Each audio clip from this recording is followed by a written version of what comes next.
আমাকে সবকিছু ছেড়ে কবরে চলে যেতে হবে। ইন্না লিল্লাহি ওয়া ইন্না ইলাইহি রাজিউনের আওয়াজ চতুর্দিক থেকে শোনা যাবে। কুল্লু নাফসিন যায়িকাতুল মউত। যখন আমাকে আস্বাদন করতে হবে, আর নামাজ পড়ার টাইম পাবো না, চিৎকার করে চাইলো একটা সিজদা দেওয়ার টাইম পাবো না। কি আফসোস, কি আফসোস, কি আফসোস আমাদের জন্য যারা আজকে কবরে শুয়ে আছে।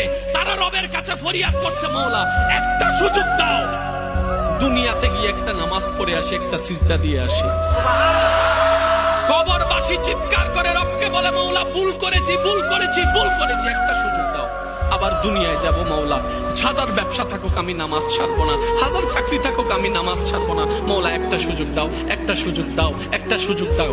মাটির নিচে যারা আছে তারা বলছে, আর মাটির উপর যারা আছে তারা বলছে, ভাই নামাজ তো পড়তে আই। একজনে বলে যে কিভাবে আসবো, আমার প্যান্ট তো ঠিক নাই, আমার প্যান্টও ঠিক নাই, আমার শরীর তো পাক নাই, আমার কাপড় তো পাক নাই। আরেকজনে বলে আমি যদি নামাজে যাই দোকানটা এখন বন্ধ করে লসের টাকা